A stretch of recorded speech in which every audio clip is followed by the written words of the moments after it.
Assalamualaikum warahmatullahi wabarakatuh. Salam Om Swastiastu, nama budaya, salam kebajikan. Perkenalkan, nama saya Izwar Zalianur dengan NIM 2402026035. Di video kali ini saya akan menjelaskan tentang apa itu etika pemerintahan. Mengapa sih etika pemerintahan itu penting bagi pejabat publik maupun masyarakat sekitar. Lalu akan ada contoh kasus nyata pelanggaran etika pemerintahan di Indonesia, dan akan ada analisis saya tentang contoh kasus nyata itu menggunakan teori etika, misalnya teori deontologi, utilitarianisme, serta etika feminis. Lalu akan ada refleksi pribadi saya dan ajakan saya tentang etika pemerintahan. Tanpa berlama-lama lagi, mari kita masuk ke dalam pembahasannya. Oke, kita masuk ke pembahasan yang pertama. Jadi, etika pemerintahan itu adalah ajaran atau pedoman perilaku baik dan benar bagi pejabat publik serta aparatur negara yang berlandaskan pada nilai keutamaan, moralitas, dan prinsip profesionalisme dalam menjalankan tugas mereka. Etika ini menuntut pejabat untuk bersikap jujur, amanah, melayani masyarakat, rendah hati, serta siap mundur jika terbukti melanggar hukum dan keadilan sosial. Etika pemerintahan ini juga mencakup kejujuran, transparansi, akuntabilitas, integritas, serta pencegahan konflik kepentingan seperti korupsi, penyalahgunaan, dan penyalahgunaan kekuasaan. Oke, lanjut ke bagian kedua, yaitu mengapa sih etika pemerintahan itu penting sekali bagi pejabat publik maupun masyarakat sekitar. Jadi yang pertama, etika pemerintahan itu bisa meningkatkan kepercayaan publik terhadap institusi pemerintahan melalui transparansi dan akuntabilitas mereka. Yang kedua, etika pemerintahan juga bisa mencegah korupsi, kolusi, dan penyalahgunaan kekuasaan, sehingga pejabat publik tidak menggunakan jabatannya demi kepentingan pribadi mereka sendiri.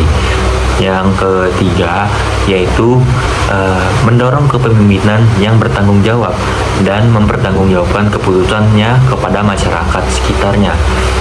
Yang keempat itu, etika pemerintahan ini mewujudkan pemerintahan yang efisien, adil, dan melayani semua pihak tanpa adanya diskriminasi.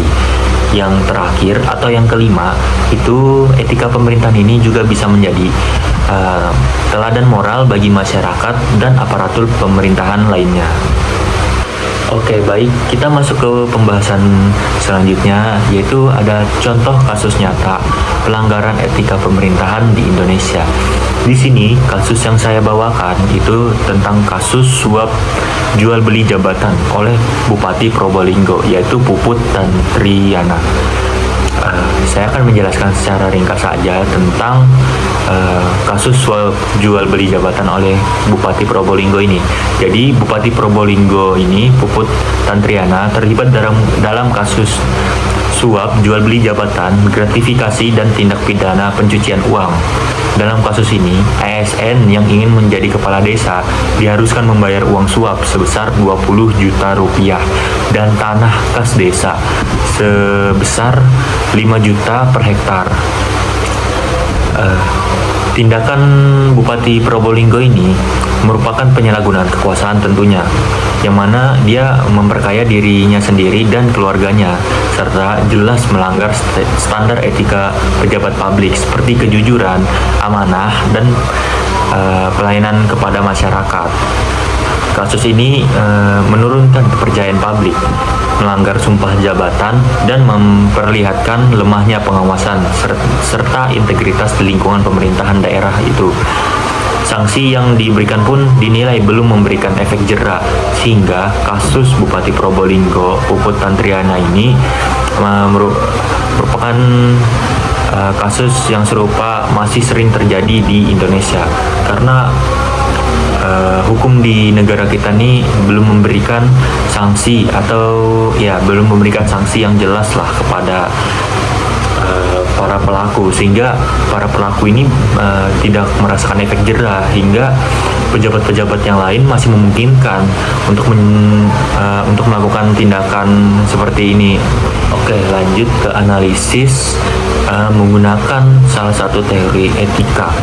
Di sini saya menggunakan teori etika deontologi. Jadi, menurut etika deontologi, moralitas suatu tindakan itu dinilai dari kepatuhan pada aturan, kewajiban, dan norma, bukan dari akibat atau hasil tindakan tersebut.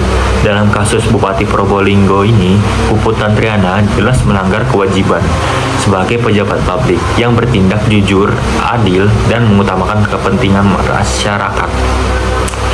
Tindakan Bupati Probolinggo ini seperti menerima suap dan memperjualbelikan jabatan adalah pelanggaran terhadap sumpah jabatan dan norma hukum, sehingga secara deontologis tindakan tersebut tidak dapat dibenarkan atau apapun alasan dari bupati itu. Pelajaran moral yang bisa diambil dari kasus ini adalah mengajarkan kita bahwa kekuasaan adalah amanah yang harus dijaga dengan integritas dan tanggung jawab. Ketika etika diabaikan, kepercayaan masyarakat hancur dan pelayanan publik menjadi korban dari itu. Integritas pejabat ini adalah pondasi utama yang penting bagi pemerintahan yang baik. Selanjutnya, apa sih yang harus dilakukan oleh pemerintah? Yang pertama itu adalah memperkuat pengawasan, mau itu pengawasan internal maupun eksternal, termasuk audit secara berkala dan pelaporan masyarakat. Kedua, ada transparansi rekrutmen. Proses pengangkatan dan promosi jabatan harus secara terbuka, berbasis merit, dan bebas intervensi politik ataupun uang. Ketiga, ada pendidikan etika. Diwajibkan adanya pelatihan etika bagi seluruh pejabat dan ASN secara berkala. Terakhir, ada penegakan hukum yang tegas.